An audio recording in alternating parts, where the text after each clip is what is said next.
Wenn Sie zum ersten Mal zuhören, sind Sie in eine laufende Diskussion über Dave Hunts Buch Occult Invasion: The Subtle Seduction of the World and Church eingestiegen. In den letzten paar Wochen haben wir darüber gesprochen, auf welche verschiedenen Arten und mit welchen Mitteln Okkultismus, also Methoden und Techniken, die der Magie und Hexerei verwandt sind, in die christlichen Kirchen und Organisationen eingedrungen ist. Dave, wie wir in The Seduction of Christianity aufgezeigt haben und wie du es in Occult Invasion ganz besonders betonst, während die meisten Christen Okkultismus in seinen offensichtlichen Formen erkennen und ablehnen, scheinen viele ihn zu übernehmen, wenn er nicht so offensichtlich ist. Und wir haben gesehen, dass das besonders auf diejenigen zutrifft, die sich selbst als konservative evangelikale Christen betrachten. Ich denke dabei zum Beispiel an den Okkultismus, der durch christliche Psychologie und Dienste der inneren Heilung in die Gemeinden kommt. Aber bevor wir unsere Bedenken bezüglich christlicher Psychologie durchgehen, wäre es, denke ich, hilfreich, wenn wir einige der grundlegenden Probleme der Psychologie durchgehen. Dave, Psychologie behauptet, eine Wissenschaft zu sein, was sie nicht ist.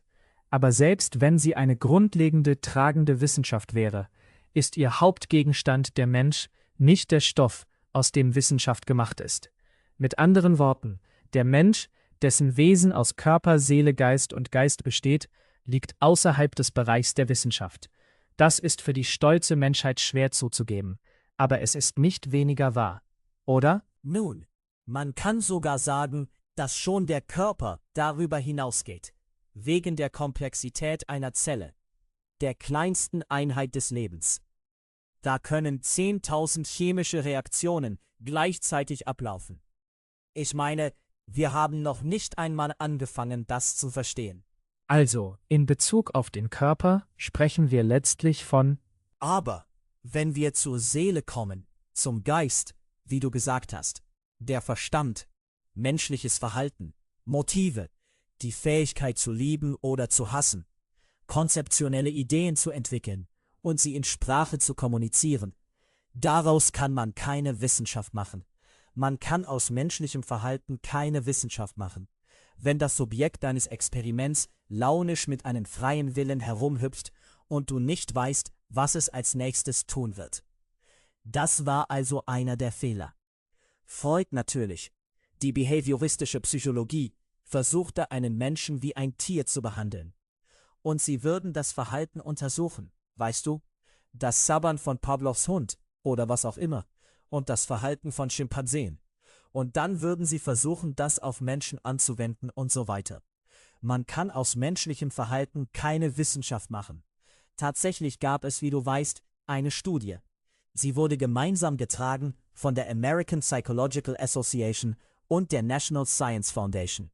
Sie hatten, wenn ich mich recht erinnere, 80 Wissenschaftler. Sie verbrachten etwa 3 Jahre damit, das zu untersuchen, ob Psychologie eine Wissenschaft sein könne oder nicht. Und sie sagten, sie sei es nicht und sie könne es nicht sein. Nun ist es dann sehr leicht, in den Okkultismus hinüberzugehen und zu versuchen, ihn wissenschaftlich zu machen. Dave, du weißt, ich habe die biblische Perspektive benutzt, dass unser Wesen aus Körper, Seele, Verstand und Geist besteht. Nun, der Körper hat eine physische und chemische Beschaffenheit, also kann man ihn zu einem großen Teil wissenschaftlich verstehen. Aber welche Wissenschaft haben wir vom Geist? Welche Wissenschaft haben wir vom Verstand, der nicht physisch ist? Nun, wir haben keine. Und doch, wie Carl Jung sagte, ist Psychologie das Studium, der Versuch, Wissen über die Psyche, die Seele, die Psyche zu finden. Und er sagte, wir wissen nicht, was die Seele ist. Aber damit haben wir es zu tun. Man kann den Menschen nicht als materialistischen Reizreaktionsmechanismus behandeln. Sie haben es versucht, und es funktioniert nicht. Ich habe Gedanken, die nicht physisch sind. Du kannst nicht sagen, dass jeder Gedanke, den ich habe, das Ergebnis irgendeiner Erfahrung ist, die ich gemacht habe, und dass ich nur die Summe meiner Erfahrungen bin. Ich bin wieder wie Pavlovs Hund. Meine Erfahrungen hätten mich darin geschult, konditionierte Reaktionen zu zeigen. Das ist nicht wahr. und das ist von den meisten Psychologen weitgehend aufgegeben worden, obwohl ein Rest davon in der Psychologie hängen geblieben ist. Die ganze Idee, Freud ist diskreditiert worden. Der Mann war ein Betrüger, seine Experimente waren nicht wissenschaftlich und tatsächlich war er nicht einmal ehrlich darüber, wer überhaupt das Subjekt seiner Experimente war. Aber wir haben immer noch die Idee des psychischen Determinismus und des Unbewussten, dass wir durch unsere frühen Erfahrungen weitgehend bestimmt worden seien. Und das ist die Grundlage der meisten Psychotherapie heute. Aber es stimmt nicht. Aber nun, wenn du dich darauf einlässt, dann versuchst du Menschen mit hypnotischen Techniken in ihre frühe Kindheit zurückzuführen und diese Erfahrungen wieder zu erleben. Und das ist auch in die Kirche gekommen. Dann bist du in den Okkultismus hineingeraten, weil Hypnose eine okkulte Technik ist. Sie wird seit Tausenden von Jahren von Medizinmännern benutzt. Und man kann ihn nicht nur in den Mutterleib zurückführen. Rebirthing hat damit angefangen, also führen wir sie in den Mutterleib zurück, weil einige der Traumata, die sie hatten, durch den Geburtskanal zu kommen und so weiter, sogar das sie beeinflusst habe. Und was passiert? Wir führen eine Person zurück und sie kommt mit faktischen Daten heraus. Was der Arzt gesagt hat, was die Krankenschwester gesagt hat und so weiter. Wir sagen, wow, also sie haben eine Erinnerung daran und du siehst, es beeinflusst sie. Die medizinische Tatsache ist jedoch, dass die Myelinscheiden im Gehirn des vorgeburtlichen, geburtlichen und früh nachgeburtlichen Säuglings nicht ausreichend entwickelt sind, um Erinnerungen zu übertragen. Woher kommen diese Erinnerungen also? Sie kommen nicht aus dem Gehirn. Es sind keine tatsächlichen Erinnerungen. Und nun kannst du darüber hinausgehen und sie durch den Mutterleib hindurch in frühere Leben zurückführen. Und sie kommen mit faktischen Daten über ein kleines Dorf heraus, in dem sie im 5. Jahrhundert nach Christus oder sogar vor Christus in Indien gelebt hätten. Und sie können dir den Pfad nennen, den Pfad beschreiben, den die Frauen zum Wasser hinuntergingen, wo sie ihre Kleidung wuschen. Und sie können dir, weißt du, faktische Daten über dieses kleine Dorf nennen. Sie waren nie dort. Und das brachte viele materialistische Psychologen und Psychiater dazu an. Sogar russische, sowjetische Psychiater hatten das, was sie Reinkarnationstherapie nannten. Nun, du reinkarnierst keinen Körper, Körper sterben. Also muss es irgendeine Art von Entität geben, eine Seele oder einen Geist, die auch nach dem Tod des Körpers weiter besteht. Und sie sagten, sie reinkarniere und so weiter. Also war es die Psychologie selbst, die begann, die Tür zu öffnen. Weil sie diese Probleme medizinisch und physisch nicht lösen konnten, begannen sie tiefer zu bohren und bewegten sich in den Okkultismus hinein. Und sie begannen an Reinkarnation und alle möglichen Geistwesen da draußen zu glauben. Carl Jung hatte, wie du weißt, seinen eigenen Geistführer. Tatsächlich wurde seine medizinische Doktorarbeit über okkulte Phänomene geschrieben. Und wenn ich hier das Zitat finde, Nandor Fodor, der in diesem Bereich viel geschrieben hat, hör dir an, was er sagt. Ich zitiere ihn jetzt. Die Diskussion von C.G. Jungs psychischer Beteiligung muss damit beginnen, tief Luft zu holen. Es ist eine Geschichte, die so unglaublich ist, dass analytische Psychologen, seit sie vollständig enthüllt wurde, unter der Wucht des Eindrucks taumeln. Psychoanalytiker haben sie als Märchen ignoriert. Und Parapsychologen haben sie als eine so reichhaltige Kost empfunden, dass sie bis heute nicht verdauen konnten. Jungs Doktorarbeit von 1899 trug den Titel Über die Psychologie und Pathologie sogenannter okkulter Phänomene. Und wie du weißt, sagte Carl Jung, wenn er einen schwierigen Fall hatte, würde er einen Astrologen konsultieren. Er würde für seine Patienten den Tierkreis konsultieren. Du weißt, dass er sich seinen eigenen Geistführer zugelegt hat. Es gab eine Zeit von 6 Jahren, in der Carl Jung sagte, er habe am Rand eines totalen psychotischen Zusammenbruchs geschwankt. Und er sei vom Heiligen Geist besucht worden, sagte er, in Gestalt einer Taube. Und er legte sich seinen eigenen Geistführer Philemon zu. Philemon den Dämon, nenne ich ihn. Er sagte, wir gingen Arm in Arm im Garten auf und ab. Er war für mich so real wie. Das war sein Guru. Und viele seiner Theorien, die er später weitergab und die heute sogar in der Kirche Jesu Christi durch christliche Psychologen vorhanden sind, bekam er von Philemon, seinem Geistführer. Dann erzählt er uns auch, dass bei einer Gelegenheit ein kreischender Chor von Geistern aus Jerusalem kam und sein Haus dort außerhalb von Zürich füllte. Ich war dort drüben und habe das C.G. Jung-Institut besucht und so weiter. Und dass er unter ihrer Inspiration in 3 Tagen und 3 Nächten sein Hauptwerk Septem Sermones ad Mortuos, die 7 Predigten an die Toten schrieb. Er dachte, er sei der Pastor der Toten, dass er mit den Geistern der Toten reise. Ich meine, wenn man Carl Jung studiert, der die Kirche weit mehr beeinflusst hat als Freud jemals, dann, der Mann war ein Okkultist. Sein Vater war ein Okkultist. Sein Großvater war ein Meisterfreimaurer und ein Spiritist-Medium. Und seine Mutter war in dasselbe verwickelt. Er beschrieb seine Mutter als eine liebevolle Frau am Tag, wie ein Tier in der Nacht. Er meditierte über das Porträt seines Großvaters, das an der Wand hing. Und Carl Jung als Junge saß dort und starrte darauf, bis sein Großvater. Das ist aus seiner Autobiografie. Ich erfinde das nicht. Bis sein Großvater aus dem Rahmen heraustrat. Und sie gingen zusammen in den Wald zu ihrer Initiation. Dieser Mann war tief im Okkultismus drin. Und seine Inspiration und seine Theorien kamen aus der Geisterwelt, aus dem Okkulten. Sie sind natürlich nicht biblisch, und das ist Psychologie. Und wenn du zu den Kongressen der AHP kommst, Association, ja.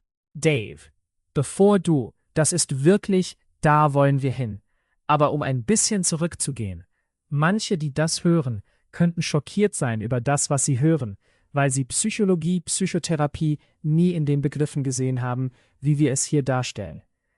Aber wenn du dir die großen Strömungen der Psychologie ansiehst, beginnend mit Freud und der Psychoanalyse bis zu Skinner und der Verhaltenspsychologie, dann gehst du weiter zur humanistischen Psychologie, dann zur transpersonalen Psychologie.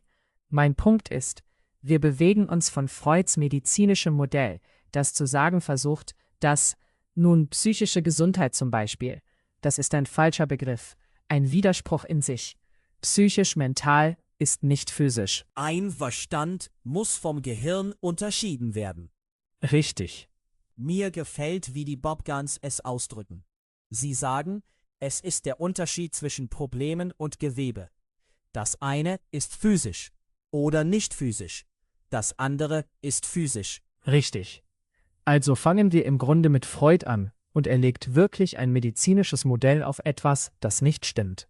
Aber wenn du dir dann die anderen Strömungen ansiehst, haben sie sich von einem physischen Konzept wegbewegt. Wie die ganze wissenschaftliche Welt. Sie erkennen ziemlich weitgehend an, dass dieses physische Universum nicht alles ist, was es gibt. Es gibt eine nicht physische Welt darüber hinaus, okay? Und sie ist von Geistwesen bewohnt. Das erkennen sie an. Also, gehen wir bis zur transpersonalen Psychologie. Was ist das nun? Das ist eine Pseudowissenschaft des Geistes. Es ist wirklich spirituelle Psychologie. Bringt dich in Yoga hinein und in mediale Trancen und alles. Also ist mein Punkt, die Leute sollten nicht überrascht sein, dass das Okkulte Grundlagen und Anfänge hatte, denn dort ist es heute. Und größtenteils haben die meisten Therapien mit irgendeiner okkulten Methodik oder Technik zu tun. Nun, wenn du eine Person in die Vergangenheit zurückführen willst, dann ist das, womit du zu tun hast. Wie willst du zurückgehen? Ich meine, und einige Psychologen haben wunderbare Abhandlungen über Erinnerung geschrieben.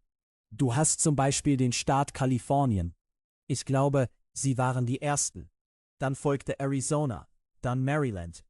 Und ich denke, die meisten Staaten haben inzwischen Zeugenaussagen vor Gericht verboten von einer Person, die hypnotisiert wurde in Bezug auf den Gegenstand des Falls, über den sie sprechen. Der Grund dafür ist, und wir haben keine Zeit darauf einzugehen, aber sie haben entdeckt, dass unter Hypnose falsche Erinnerungen erzeugt werden können. Bernard Diamond zum Beispiel, einer der führenden Experten, ein Psychiater und einer der Experten für Hypnose, beantwortete in der California Law Review eine Reihe von Fragen. Eine der Fragen war: Kann man die Einführung falscher Informationen verhindern, wenn man eine Person hypnotisiert und sie in Bezug auf ein früheres Ereignis befragt? Er sagte: Nein, das kann man nicht, egal wie sehr man sich bemüht. Und tatsächlich sagte er, dass letztlich jede Person, die hypnotisiert wurde, jede Hoffnung verloren hat, zu wissen, was wirklich passiert ist, wenn sie zurückgeführt wurde, angeblich zurückgeführt in dieses frühere Ereignis, in die Vergangenheit. Und doch ist das die Grundlage der meisten Psychotherapie, die Grundlage eines großen Teils der christlichen Psychologie. Viele christliche Psychologen hypnotisieren ihre Patienten.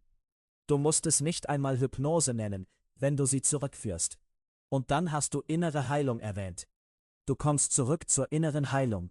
Und wir führen eine ganze Gruppe von Menschen dazu, sich selbst in einer schönen Landschaft zu visualisieren und in die Vergangenheit zurückzugehen und so weiter. Also Tom, wir bringen das nicht einfach aus heiterem Himmel, sondern das wird von allen anerkannt, die irgendeine Untersuchung von Psychotherapie und Psychologie gemacht haben. Richtig. Nun, wenn Leute immer noch an der Idee festhalten, dass Psychologie, besonders Psychotherapie, im Grunde wissenschaftlich sei. Dave, ich möchte mir das DSM ansehen, das Diagnostische und Statistische Manual. Richtig. Nun, hier ist. Das ist die Bibel des Psychiaters. Nun, warum ist es die Bibel? Das Diagnostische und Statistische Manual der mentalen Probleme, die angeblich entstehen. Du meinst, wenn ich ein Problem habe und sicherstellen will, dass es ein legitimes Problem ist, dann ist das das Buch, in das ich gehe, um zu sehen, ob es von diesen Autoritäten aufgeführt wird. Richtig. Und wie man dazu kommt. Richtig. Nun, das ist. Sie stimmen darüber ab. Es ist überhaupt nicht wissenschaftlich. Jedenfalls entschuldige. Ich falle dir ins Wort, Tom. Nein. Aber darauf will ich hinaus. Es ist nicht so, dass eine bestimmte psychische Krankheit dort hineingekommen wäre wegen jahrelanger Studien. So funktioniert das. Diese Männer, Psychiater, Psychologen, stimmen im Grunde darüber ab, was ihrer Meinung nach als psychische Krankheit aufgeführt werden sollte. Du, nur ein Beispiel. Ich weiß nicht einmal, ob ich das richtig aussprechen kann. Ich weiß nicht, wer das kann, aber es ist Drapetomanie. Drapetomanie. Richtig. Aber, nun, ist das eine psychische Krankheit? Erklär die mal. Nun, der Psychiater erkannte das als eine sehr ernste psychische Störung an, die durch den Bürgerkrieg geheilt wurde. Die Symptome der Drapetomanie. Übrigens, sie befiel nur Sklaven.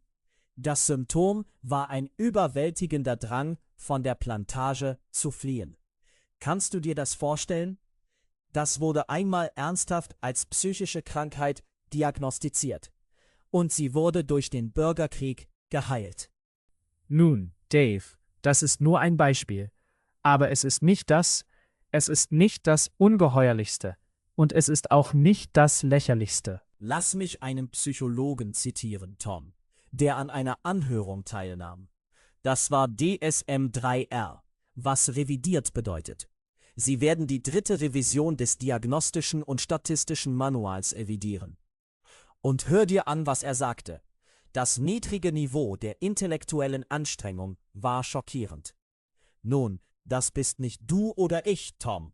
Das sind nicht Kritiker. Das ist ein Mann, der an sein Fach glaubt. Und er ging mit großen Hoffnungen hin. Und das ist, was er sagt.